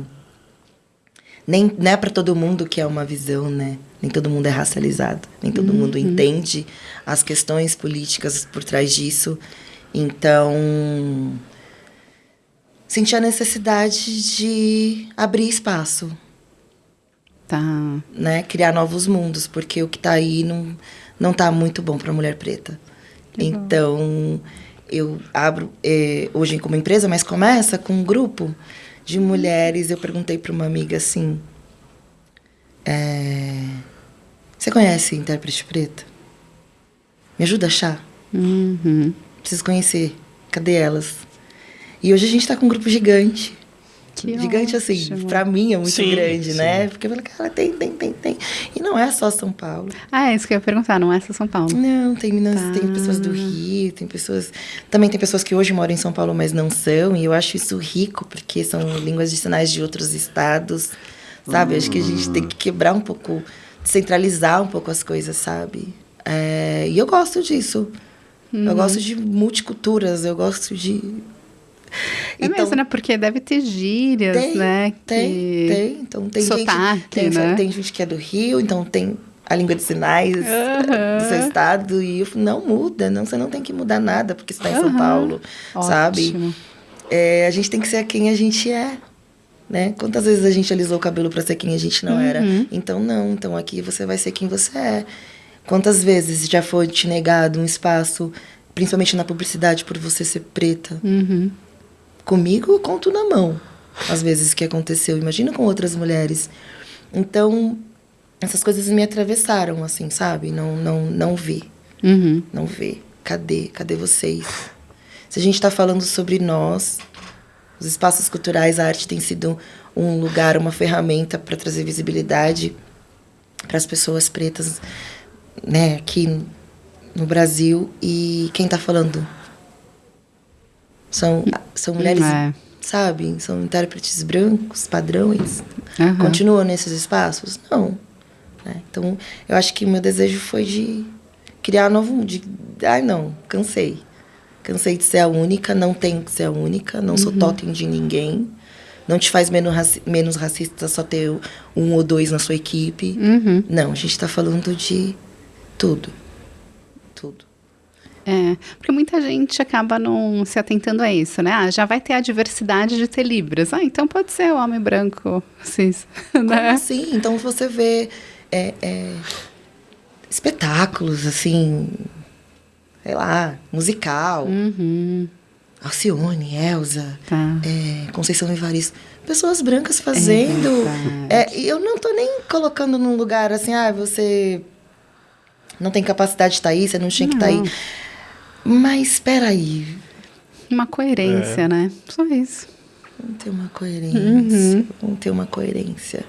Né? E também por abertura do espaço de privilégio. O lugar para você trabalhar, o sim você já tem em todos os lugares. Nesse você quer também? Você vai me cobrar esse lugar, sendo que você já tem ele dado para você? Sabe, assim, tipo, você está questionando o que eu estou fazendo nesse espaço. Porque esse espaço é da sua empresa, enfim. Esse tipo de coisa que eu acho que me incomodou. Por isso que eu abri essa empresa para priorizar mesmo mulheres negras, não só na educação, porque tem muito intérprete negra na área da educação, e eu acho maravilhoso. Mas quem não quiser estar lá, não tem que estar lá, não é só lá. Entendi. Se ela quiser estar fazendo um espetáculo, um show, sim, por que não? Né? Então, mudar o cenário aí, eu acho que eu vim nessa ideia. Ai, que bom. E você comentou que vocês fazem do mano a mano, né? Ai, Fizemos. como que foi a experiência? É maravilhoso, assim, enfim, acho que tem tudo a ver com o que eu gosto, com o que eu curto, com os meus repertórios, com o que eu consumo, porque eu acho que o intérprete, ele tem que vir com repertório, então, você quer interpretar o quê e o que você sabe sobre? Ai, que legal. Literalmente conversa. Conversa, E aí eles chegaram no Mão Preta para fazer o videocast, porque lá não é vídeo, né? Então, o que é videocast, eles colocaram Libras. E aí foi Angela Davis. Que orgulho! Eu tinha feito Angela Davis aqui no Sesc Pinheiros. Nossa! Quando ela veio da outra vez. Foi Tá. sem palavras. Assim. Você a conheceu? De ambiente, de ambiente. Legal. A Patrícia Hill Collins também. Então, assim, orgulho. E as nossas também, né? Uma das primeiras interpretações que eu vi de pessoas que me chocaram, assim, foi Conceição Evaristo. Então, essas mulheres também, que são as minhas referências, né? Então, aí... Você fez a da Conceição Evaristo no Mano a Mano? Não, porque foi podcast. Foi só podcast. E você fazia ao vivo, Não, por exemplo? tradução. Eles me mandam o conteúdo. Vídeo, tá. Mandam o conteúdo e a gente entrega o conteúdo. Eles... Ah, tá. Gravado. A gente entrega a gravação e eles seguem. A ideia seria que fosse todos, né? Eu acho que tem tanto podcast tão legal assim, mas não é ainda uma... Não sei, acho que ainda não pensaram no público surdo ter acesso ao podcast. Eu estava até te comentando do Não Inviabilize, que é podcast que ela faz, mas no YouTube ela coloca só o vídeo eu acho da sensacional, tradutora. Sabia, essa ideia. Eu acho que a Deia Freitas, Isso, pioneira. Não é? Ela foi uma pioneira das primeiras a colocar e com o maior respeito do mundo. É uma telona, sim, não é a janelinha.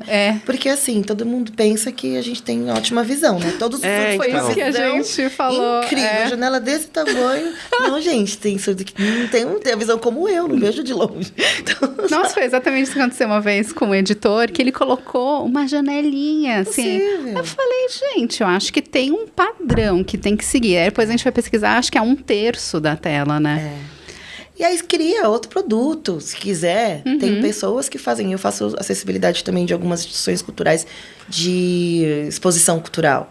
Tá. Então lá, tá o vídeo da exposição, tá no YouTube. Tem a versão em Libras, tem a versão que tá em inglês, tá não sei o quê.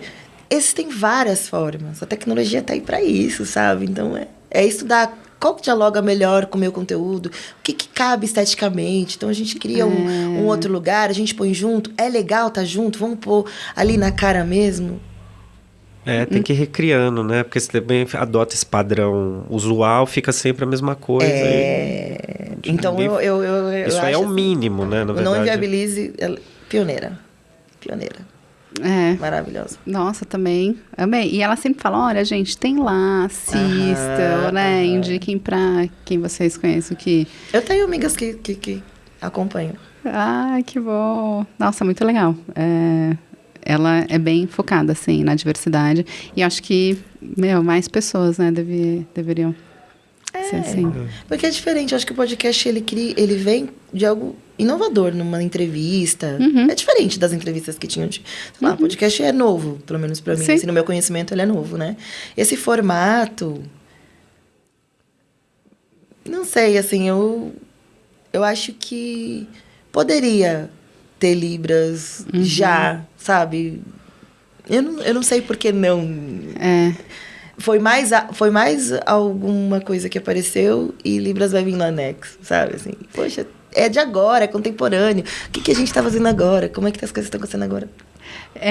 A gente fez um festival online pela Aldir Blanc e tal, na época da pandemia, e aí teve intérprete de Libras e tal, e eu lembro que ela comentou com uma cantora, que eu falei, você tem que colocar Libras nos seus clipes, porque você tá perdendo. Aí ela falou um número, assim, que são milhões de pessoas, sim. não é?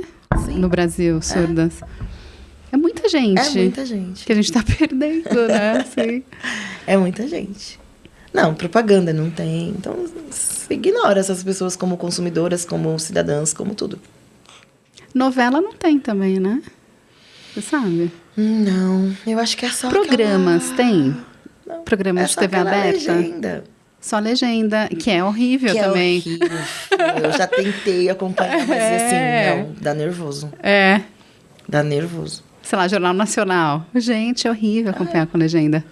O fato e não é tem, que... mas a TV Cultura tem. TV Cultura também é um lugar que tem que ser olhado.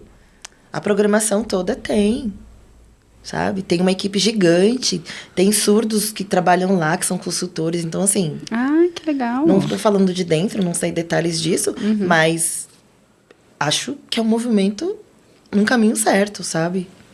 De acessibilizar tudo que tem que ser acessibilizado. É que é muito louco isso, né? É justamente isso, você tem que traduzir, é uma língua. Eu acho que é isso que a gente tem que ficar falando sempre, é uma língua, precisa traduzir, não é um recurso ali. É uma língua. Tem inglês, tem é uma língua. É mesmo, porque a gente tem opção, né? Netflix, você pode ir lá colocar. Mas você sabe uma coisa muito bizarra que me desanima? O filme nacional não tem legenda. Até hoje. O filme nacional não tem legenda. Como assim? O Corpo Sinalizante, na época que eu ainda nem fazia parte, foi uma das primeiros manifestos que eles fizeram, uma intervenção urbana, foi na frente da Rede Globo, no cinema. Cadê as legendas no filme nacional? Olha. Legenda para quem não escuta, mas sente. Então, assim... Tá. Lá atrás... Então... A legenda não é só do que a pessoa fala, é também escrever o que está acontecendo ou não? A legenda é descritiva, ela fala se tem um som, o telefone tocou, ela tem mais detalhes, né? Ah, tá. Mas pensa que não tem legenda, quem dirá Libras. E eu fico assim, se tem uma pessoa que fala outra língua ou que tem uma má dicção, a pessoa pôs legenda naquele trecho. Gente, então quer dizer, quando eu não entendo, tem legenda, mas... Se outras pessoas não entendem, tudo bem, problema delas? Eu assisti agora a segunda temporada da série da Família Gil. Não. Nossa, gente. Eu recomendo. Eu choro todas as vezes. Foi a única série que eu assisti mais de uma vez. Teve a primeira temporada que era Em Casa com os Gil, porque a Preta Gil deu a ideia deles fazerem um show só com a família. Uau, não vi. E aí eles ficaram em uma casa no sítio lá deles e toda a família se reuniu para decidir qual seria o repertório desse show. E aí a série é sobre isso. É tipo um reality dos Gil, muito melhor que Kardashian. E aí, nossa, lindo e tal. Aí o Gil escolhia. Beleza. Aí eles foram pra Europa pra fazer esse show. E aí eles fizeram Viajando com os Gil. E eu acabei de... lançou agora, acho que dia 30 de junho. E aí eu percebi isso, tem legenda. E a legenda assim, tocou o telefone. Aí fulano sorriu, não sei o quê. Cuidado. Muito. Cuidado, que o cinema não tem. A sala de cinema não tem. Filme nacional na sala de cinema não tem. Tem, verdade. Esses filmes que saíram, Tropa de Elite, não tem legenda, cara. São os filmes que estão aí. Todo mundo vai. Parte da população não pode ir. Vai ver fora se quiser. Não, e o filme tá pronto. Você pode refazer e lançar. Claro. Só colocar lá, né? Naquela época não deu, mas e agora? E agora? Porque pode fazer. Eu costumo dizer que a gente tem que estar disponível. Se você não está disponível, não fala de acessibilidade. Porque você não faz acessibilidade se você não está disponível. E disponibilidade em todos os sentidos. De abrir mão. Aprender, né? Do seu conforto, da sua estética, abrir mão. Disponibilidade. Porque assim, a gente faz bastante projeto de cultura em vários níveis, né? Então, a gente tem essas preocupações que a gente vai adquirindo com o tempo, mas cada vez a gente vê que a gente está fazendo coisas erradas ou muito incompletas. Total. E que, na verdade, a construção do projeto já tem que trazer essas pessoas desde o início, porque senão não sai. A gente vai sempre fazer os remendinhos. E a gente até viu que existem consultores, né, de acessibilidade, né? E às vezes a gente acaba não querendo investir nisso, e aí a gente vai fazendo remendo, né?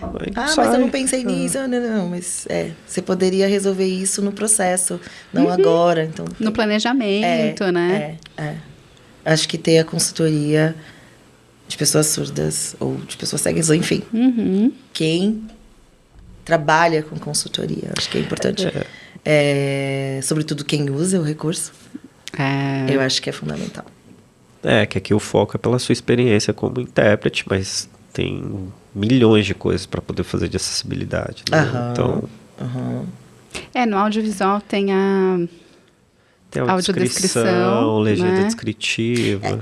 Eu tenho uma brisa que, assim, eu gravo muitos vídeos, né?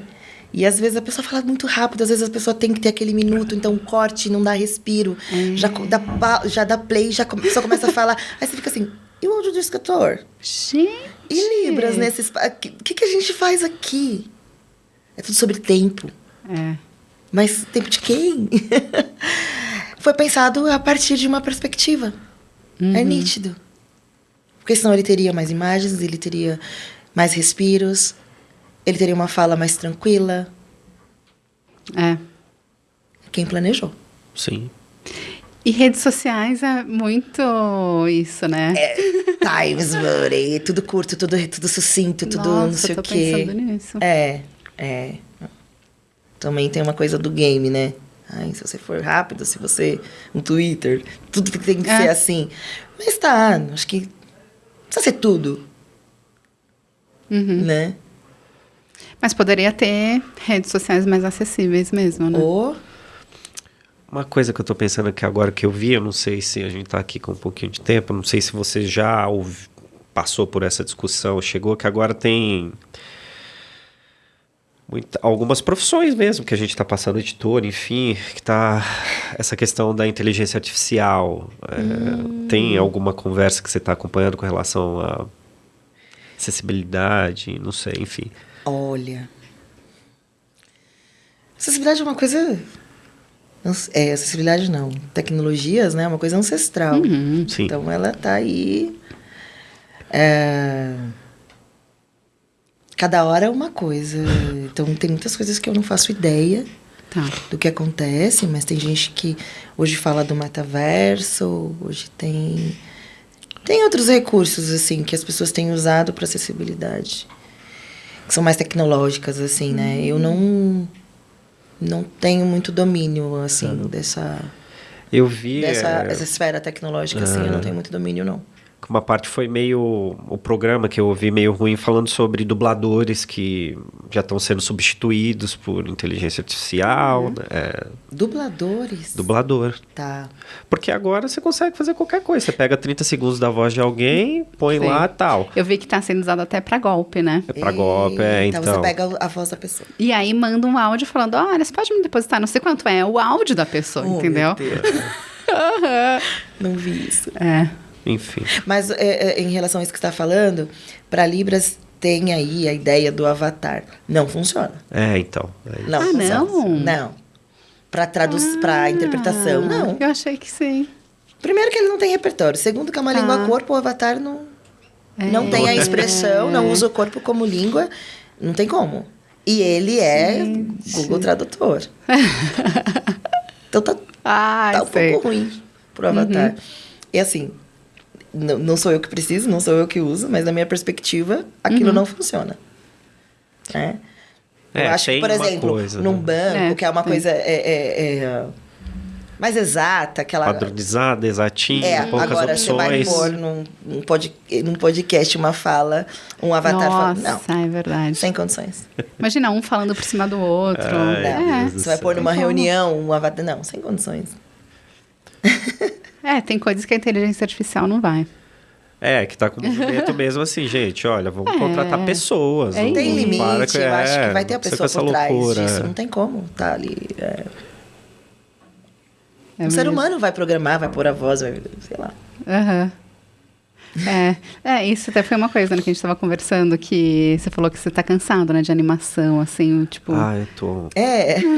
não é animação no sentido de assistir uma animação, mas de tudo a gente ter que ter um recurso, eu vou usar tecnológico digital nesse caso, para poder fazer algo e... Não, vamos chamar uma pessoa. Coisa mais manual, né, ali, mais orgânica, Enfim. Eu acho que é estilo, né, eu acho que são caminhos, possibilidades. É os que eu falo, pode ter. Mas todo mundo igual? Não. Né? Se algo dá para ser uma pessoa, melhor ser uma pessoa, né? Com verdade. certeza. Por que não, né? Talvez a animação para, sei lá, se for um bichinho, né? Daí bichinho...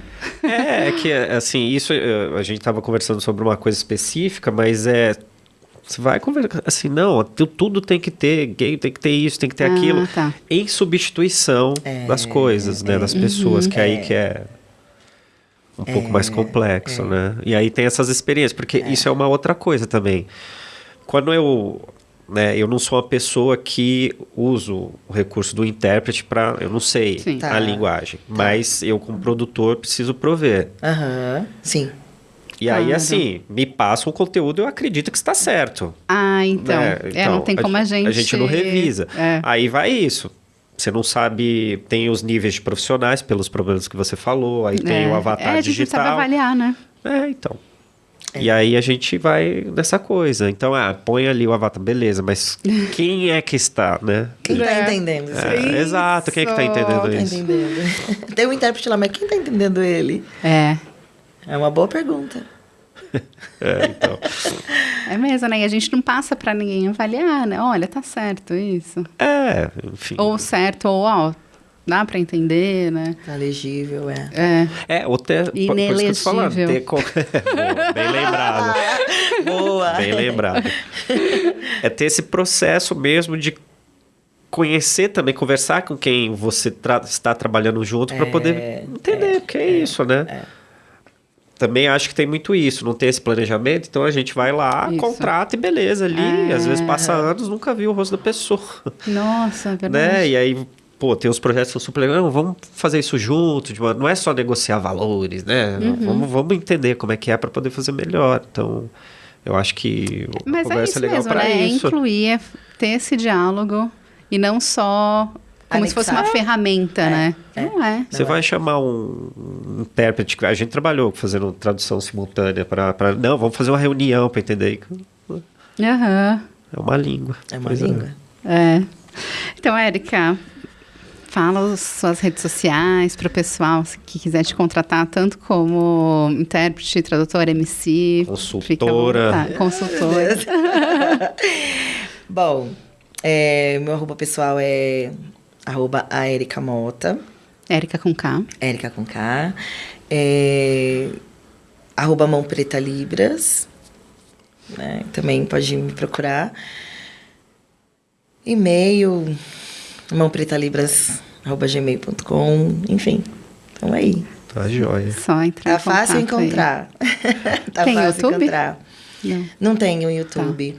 E também, como sou produtora do Islã do Corpo, então, @ Islã do Corpo. Sou professora do Corpo Sinalizante, então essa parte mais educacional. Eu acho que tem Instagram também, @ Corpo Sinalizante. Mas também pode procurar pelo MAN. Né? E é isso. Maravilha. Você comentou que você é MC também, então as pessoas podem te contratar para você criar algum slam, é isso? Ou não? Você é só MC como intérprete? Eu sou MC do Islã do Corpo. Eu e o Léo, a gente apresenta o Islã do Corpo. Entendi. Tá bom. Nós somos os apresentadores do Islã do Corpo. E quem participa do Islã do Corpo é chamado do quê? Slammer? Não. São slammers. Tá. São slammers. Legal. Os poetas slam. Aí a gente vai brincando com o nome, né? Aí a gente tem o Islã do Corpinho também, que é voltado pra criança. Que legal. O Islã pra criança. Tem várias crianças todas maravilhosas aí, poetas. Demais. Uma geração aí vindo com tudo. Nossa, quero ver. Eu vou acompanhar. Vou mandar pra vocês. Eba.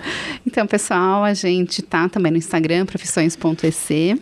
A gente tá no YouTube, Utopia 2222. Spotify, Deezer, como Profissões da Economia Criativa. Meu Instagram é Thaís Polimene. Meu é leonardo.cássio e nós temos os nossos sites também, leonardocassio.com.br, Thaís com H, polimene.com.br. Isso. É isso. Valeu, gente. Brigadão, Érica. Obrigado, Érica. Incrível. Nossa, aprendi muito. Nossa, eu também, foi muito bom. Muito. Papo gostoso. Obrigada pelo convite. Obrigada a você. Tchau, tchau.